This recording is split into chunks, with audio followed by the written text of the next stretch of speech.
Fever, 1793, by Laurie Halse. Chapter 24, October 1st, 1793. We set out to see where we could be useful.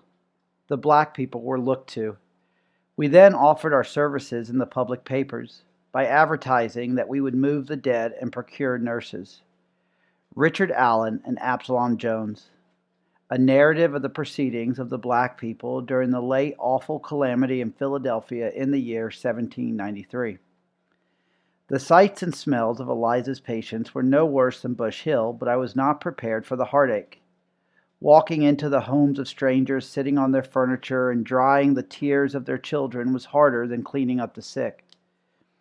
A dying woman in a cot, surrounded by strangers, was sorrowful, but a dying woman surrounded by her children, her handiwork, the home where she worked so hard, left me in tears. We left the house at first light, and sometimes did not return until dark. Joseph kept the children busy in his shop and had supper ready for us when we stumbled home. After a few days of coolness, the sun blazed with heat again, and the air was thick with moisture and infection. The calendar said October, but it felt like July. Rumors washed over the city. The fever had ended. The fever started again. A shipload of sick people was coming upriver. A cure had been found. No cure was available. An earthquake in the countryside left people saying the end of the world was at hand. The wells had been poisoned. The British were coming. I would have despaired of the hopelessness and confusion. Eliza dismissed the wild tales with a shake of her head. They may be true, she said, but we have work to do. Come on now, Maddie. One boarding house facing the Delaware River had a sick sailor in nearly every room. We went from patient to patient, checking their condition and feeding weak broth to those who had the strength to swallow. The sailors babbled in their own languages, afraid to die on the wrong side of the ocean, in a world far away from people who knew their names. The vinegar-soaked cloth tied around my nose could not shield me from the stench of the dying men who baked in the old house. On her way out, Eliza accepted a basket of dry bread from the woman who ran the boarding house. That's nearly the last of the flour, the woman said. It'll be sawdust after this, just like the war. Sawdust, I asked. You can make bread? It will have some flour in it, Eliza said as she thanked the woman. But the sawdust will stretch the wheat, make it go farther. When your stomach hurts enough, the tongue won't mind the taste. At Barrett's apothecary, Eliza purchased jalap and bohea tea. I walked around the shop while Eliza argued with the owner about his prices. Grandfather used to bring me to Barrett's to buy soft-shell almonds and figs from the big barrel. This was the kind of shop I had always dreamed of. Back then, the shelves had been crowded with colored glass jars, wooden boxes, casks, and bags, all labeled with the spidery handwriting of Mr. Barrett. Now they were covered with dust and the shells of dead insects. Eliza finished her purchases, grabbed my hand, and slammed the door behind us. He's a scurrilous dog, that man, she muttered. Why do you say that? He seemed friendly enough, and he has the medicine you need it. The price of jalap and tea climbed to the clouds since the fever struck. If he really cared, he would charge a decent price instead of robbing the sick. Pharmacists and coffin makers are the only people who profit from this plague. Don't forget the thieves, I added. Eliza made a noise in her throat and squinted at the house numbers.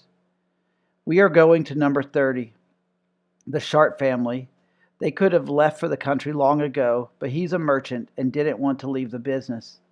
Then a serving girl came down with the fever, and Sharp's wife wouldn't abandon the girl, bless her. What happened? The serving girl recovered, but Mr. Sharp died. His mind went before the end, and he raged throughout the house like a mad bull, destroying all he touched. Mrs. Sharp suffered a mild case, but is back on her feet again. She fears her son and daughter. They are both ill in bed. Here it is.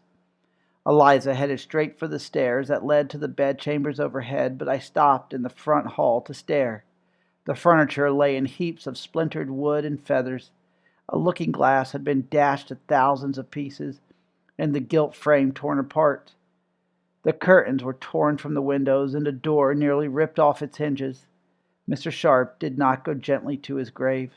"Stop dawdling, Mattie," Eliza called from overhead. "Stoke the fire and set a pot of water to boil.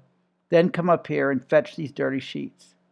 We spent the day caring for the Sharp children and reviving Mrs. Sharp, who fainted when the doctor bled both children. After the sun had fallen beneath the rooftops, we arrived at the Colbrand house in time to see the body of the last Colbrand taken out to the death cart. Eliza dragged me inside, saying we still had an obligation to wash down the sick room. We closed the door behind us when the western sky was shot through with the last pewter and gold rays of the day. "You go on home, Mattie. You need a good meal and a rest," Eliza said. "I only have one more house on this list. Tell Joseph that I'll be along just as soon as I'm finished." "No," I said firmly. "I won't go anywhere. The work will go faster if you have me there.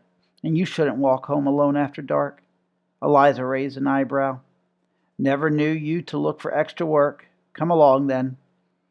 We walked in silence, east first, then north. I followed closely, not wanting to lose Eliza in the confusion of alleys and shortcuts. "I haven't been here before," Eliza said. "Another member of the society asked that I stop in before retiring. These women are seamstresses. They live alone." She knocked politely on the peeling door, then entered. The Gundy sisters were both mending. They silently drank their broth and nibbled on the bread. Eliza helped each woman walk to the necessary and back while I aired out their mattresses. She washed the sisters' thin bodies and pulled clean sheets over their heads.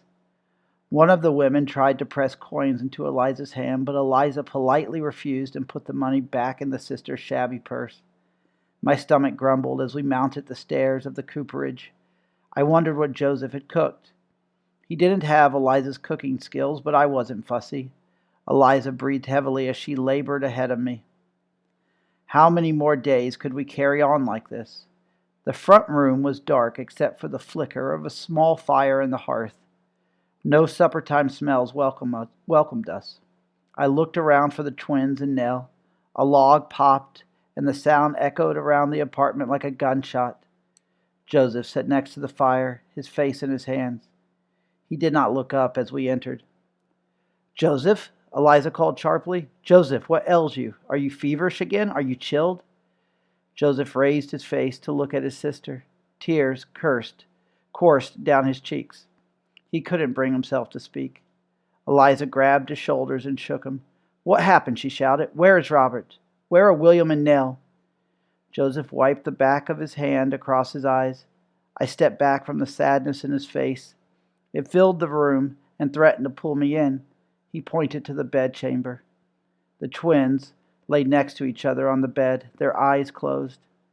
They panted heavily as if they had just come in from a romp outside. Nell lay on her pallet on the floor. She was feverish, but slept soundly. "Oh, sweet Jesus, not these little boys," cried Eliza. "Open that window farther, Mattie. We need some air in here." "It's already open all the way," I answered. "It can't be," Eliza snapped. "It's hot enough to roast a duck in here." She shouldered me aside and pushed up the sash herself. It would go no farther. "Do you want me to boil water?" I asked. "Yes." "No!" Eliza spun so that her skirts flared and clenched her fist against her head. "We can't have a fire in here. The boys won't be able to breathe if it gets any hotter. Dear God, why take these children? I promised I wouldn't let them die." I stood in the doorway, not sure what to do next. Joseph hadn't moved from his stool. Robert moaned and reached his arm out until he found William. Eliza sat down and stroked Robert's forehead. She squeezed her eyes and covered her mouth as she struggled to control her anguish. "It's cooler up at Bush Hill," I said. "They don't have room," Eliza said fiercely. "But it's cooler there," I repeated. "The rooms have many windows that catch the wind. It's clean, and they have French physicians." Eliza shook her head. "We have to do it ourselves. We will find a way to make them well again."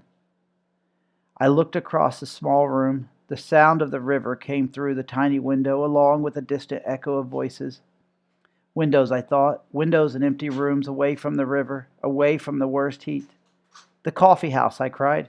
"Eliza, we'll take them to the coffee house."